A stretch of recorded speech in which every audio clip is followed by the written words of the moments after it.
Immigration is touching cities that are far away from the border, New York City being one of them. And remember when they bragged about they're a sanctuary city? Oh, we're a sanctuary city. These terrible towns down in Texas and Texans and Floridians, they're not letting these people in, and they're bigots and racist. And then a few hundred of them get to New York. It's one of the biggest city in the country, over 12 million people. And you'd think that they could absorb a few hundred folks. This is Mayor Eric Adams. He's in a panic over the immigrants coming to his sanctuary city. Where the heck is the President of the United States? That is a good question, and I think we all should be asking, why is this happening to a city that was turning itself around and will continue to do so? This should not be happening to New York City, Chicago, Los Angeles, and the other big northern cities. No, it shouldn't happen to you big northern cities. It shouldn't happen to anybody. We've got to control our border, for God's sake. That's as simple as this can get.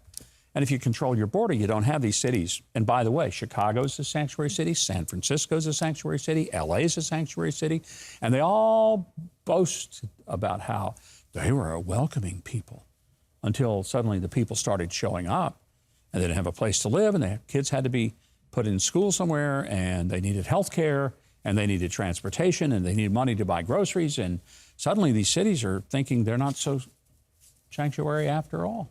It's pretty fascinating. Joe Biden was asked about it at the White House the other day. Joe tells us, don't worry about it. Things are going better. Watch.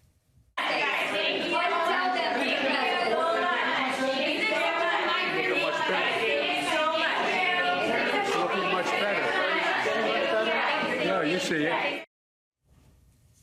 What kind of la-la land are you living in when the border is being invaded by 10,000 people a day, just pouring over? Yeah.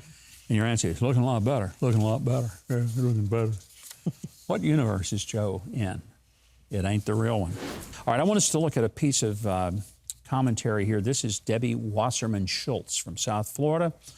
I don't think she really intended to sound as racist as she does in this, but I'll explain why it is an incredibly racist statement when she's talking about immigration. Here she is.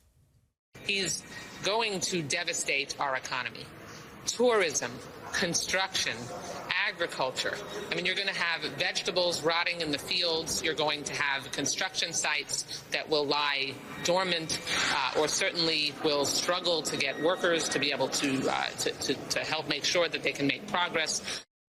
Well, she says a couple of things that are just, I mean, mouth-dropping crazy. For example, she says you're going to have vegetables rotting in the fields if we don't let illegals pour across the border. Is she saying that all of the agricultural work in this country and all of the construction work in this country can only be accomplished by not immigrants, but by illegal immigrants who lied their way across the border of our country, for whom there is no accountability as to who they are, where they are, how they got here, from where they came, whether they have a disease, whether they're criminals or terrorists. And without these illegal people who just broke across the border, our whole economy will collapse.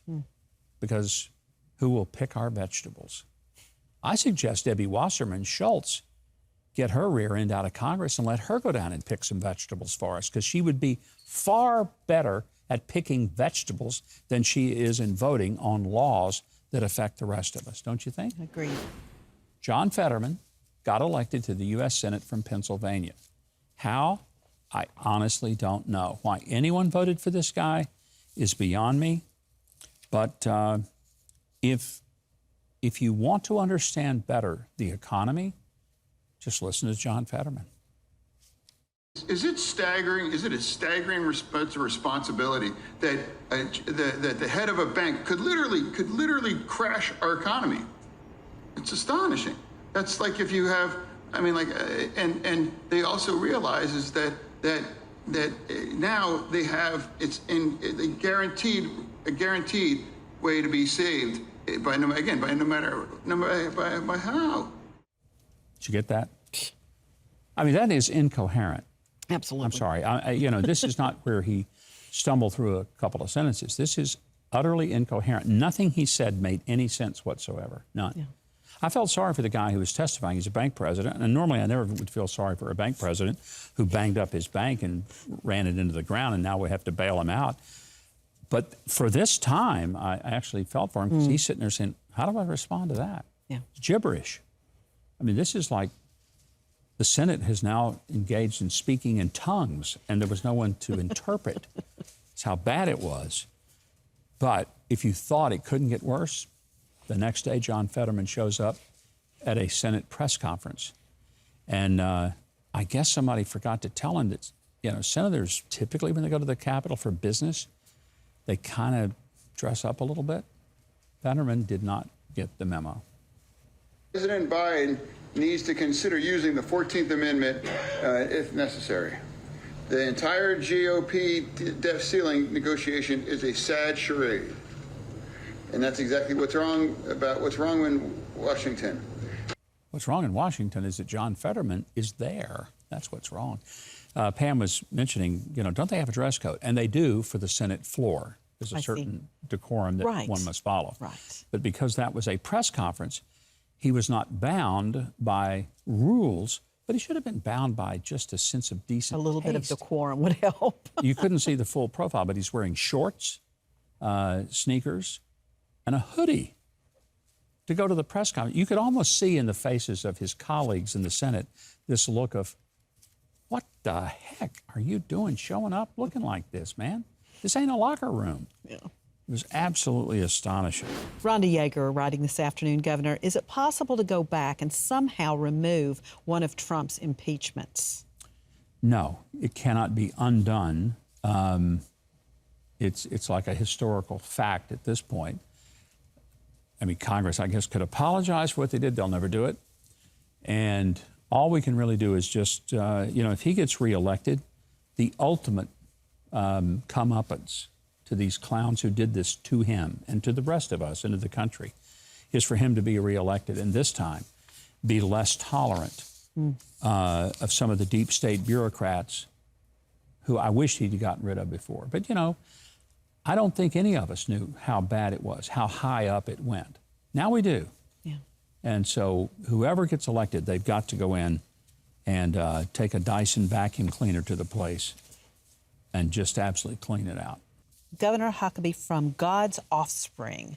Support green energy, a green America, and the Green New Deal. Support Marjorie Taylor Greene. That is just simply a comment. I wondered where that was going. Yeah, that was great. I watched your great. face. I could see you going Well with me. written. Well written. Bravo. Hey, Mike Huckabee here. Listen, if you love your mom, apple pie, and being conservative, you ought to subscribe to the channel, hit the notification bell, and click the like button and show all the leftists out there that conservatives are thriving and patriotism is far from dead. Am I pandering too much? No way. I'm just getting started.